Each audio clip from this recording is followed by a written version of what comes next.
voudrais partager un texte, une pensée, la parole de Dieu avec vous.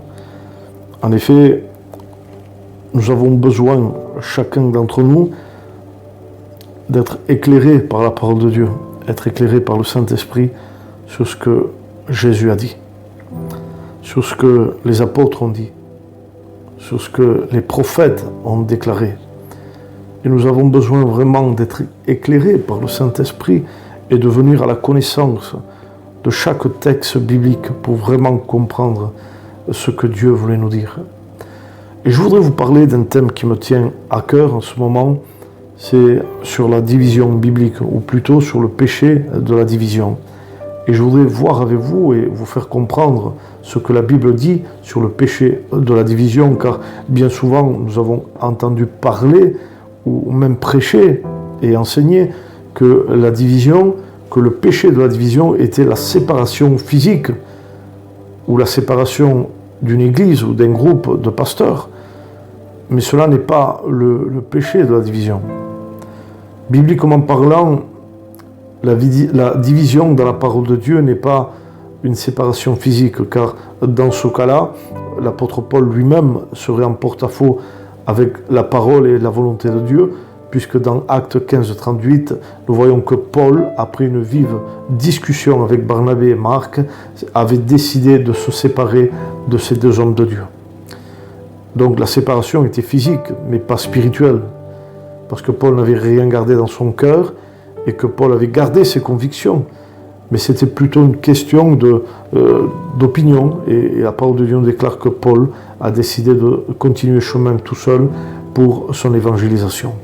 Donc, voyons que la division, selon la parole de Dieu, le péché de la division n'est pas une séparation physique.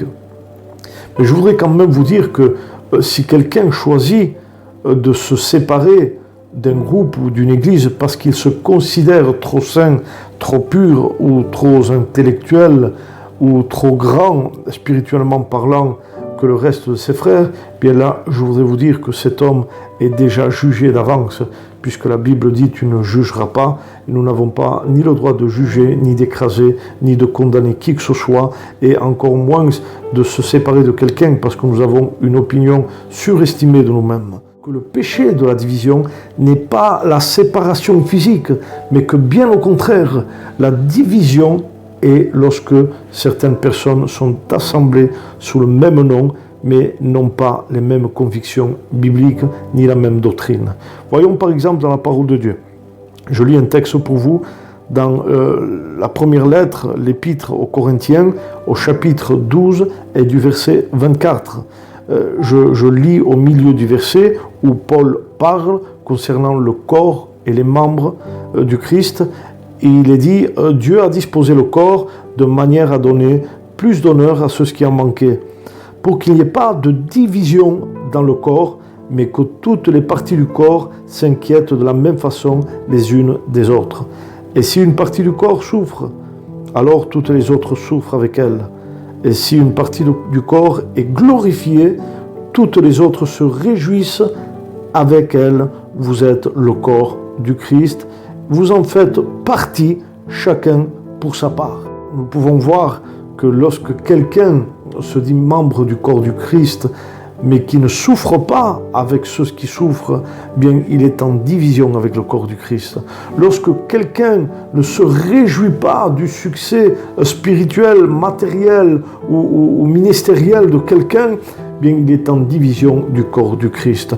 En effet, dans ce passage de la parole de Dieu, nous pouvons voir que ces hommes et ces femmes étaient tous rassemblés, puisqu'il est question de l'église de Corinthe, étaient tous rassemblés sous la même église, se réunissaient pour prier, pour manifester les dons spirituels, pour écouter les messages, les enseignements. Ils étaient ensemble et Corinthe était une très grande église à cette époque-là. Mais bien qu'ils étaient tous unis physiquement, la Bible nous enseigne que spirituellement, ils étaient divisés. Voilà quel est le véritable péché de la division biblique. C'est d'être unis mais divisés dans notre cœur. unis physiquement, mais divisés spirituellement, divisés selon les convictions de la parole de Dieu, divisés dans la doctrine de la parole de Dieu, car nous pouvons être dans un même lieu, pouvons faire partie du même corps pastoral, mais sans autant avoir la même doctrine. Car la parole de Dieu nous parle de division, du péché de la division, mais ce n'est pas la division corporelle, physique, mais spirituelle. Jésus a parlé de division.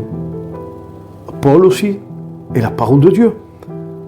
Et nous voyons par exemple qu'il y a des textes qui sont très contradictoires, puisque la Bible dit que Jésus est venu apporter la division. Dans l'évangile de Luc, au chapitre 12, du verset 51, Jésus est venu apporter la division. Et l'apôtre Paul dit, ne soyez pas divisés. Donc nous avons un texte où Jésus dit que lui-même est venu apporter la division, et l'apôtre Paul dit qu'il ne faut pas qu'il y ait de division. Et nous allons voir que dans plusieurs passages de la Bible, il y a plusieurs mots, dans le sens littéral grec, plusieurs mots pour dire division, pour déclarer le mot division, mais que ces mots n'ont pas toujours la même signification. Par exemple, dans l'Ancien Testament, en hébreu, le mot division s'appelait ralak. Ralak veut dire division. Mais cette division était la division des butins qu'on amassait en guerre. Lorsque les soldats partaient en guerre, bien lorsque l'armée d'Israël partait en guerre, et lorsqu'ils arrivaient à ramasser un trésor ou un butin, lorsqu'ils revenaient, lorsqu'ils rentraient, ils divisaient le trésor pour distribuer à chacun équitablement. Et on appelait cela ralak, qui voulait dire diviser et distribuer selon chacun, selon ce qu'il méritait. Jésus déclare dans l'évangile de Luc 12, 51, je suis venu apporter la division. Jésus utilise le mot grec qui n'est pas une division dans le sens physique, mais qui, bien au contraire, il utilise le mot diamérismos. Diamérismos reprend le mot hébreu ralak qui voulait dire diviser le butin afin de mieux le répartir selon chacun. Voilà pourquoi Jésus est venu apporter cette division, mais non pas dans le domaine physique, mais dans le domaine spirituel. C'est-à-dire que de ce temps-là, du temps de Jésus, existaient les pharisiens, les sadducéens et tous ces hommes religieux qui faisaient que Israël était un peuple religieux de ce temps. Et il y avait aussi les hommes qui avaient un besoin particulier, les rejeter, les mépriser.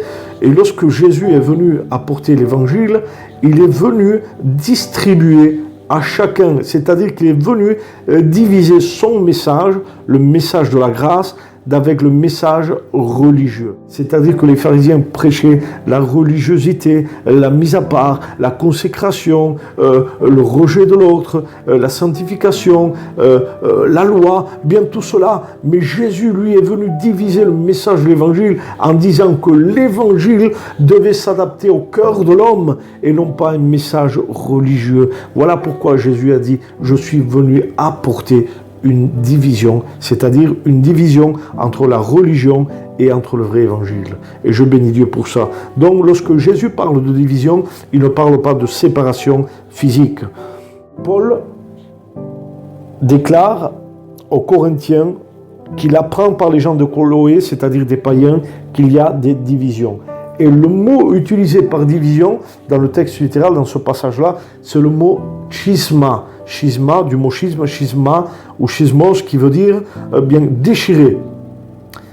Et dans l'évangile de Jean, au chapitre 7 du verset 43, au chapitre 9 du verset 16, et au chapitre 10 du verset 19, lorsque Jésus parlait, nous dit la parole de Dieu, que lorsque Jésus parlait devant la foule, cette foule où les pharisiens se trouvaient, lorsque Jésus parlait, il y avait division parmi le peuple.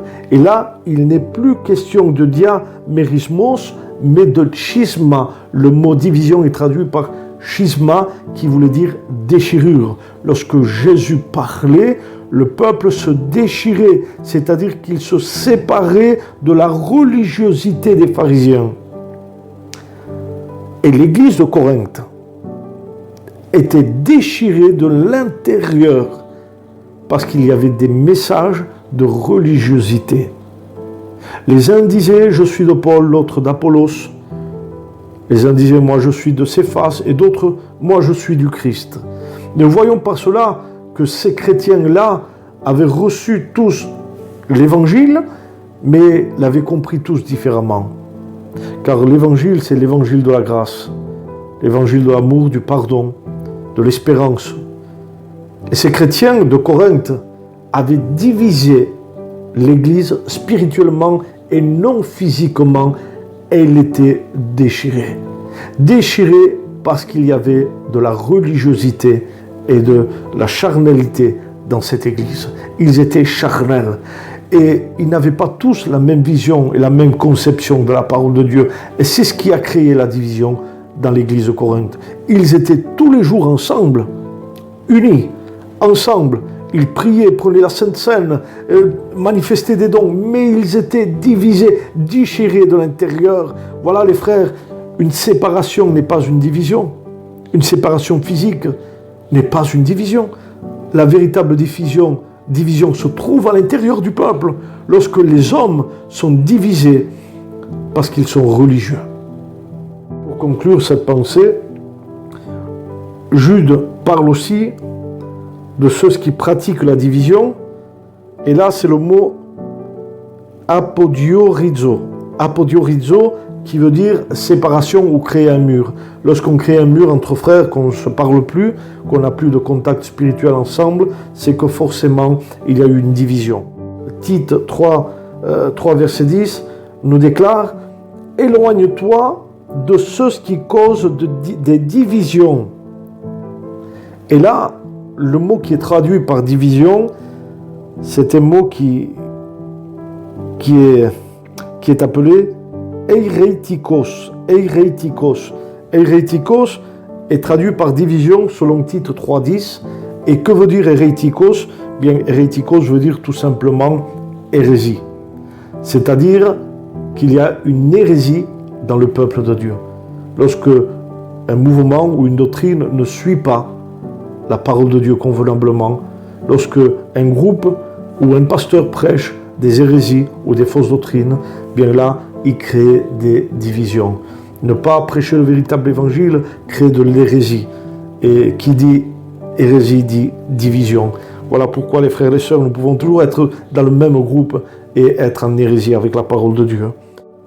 Ce qui cause des divisions. Mais selon la parole de Dieu, dans ce texte littéral, la division, c'est la division des familles, des sentiments qui, par des causes religieuses, nous séparent des nôtres, séparent nos sentiments.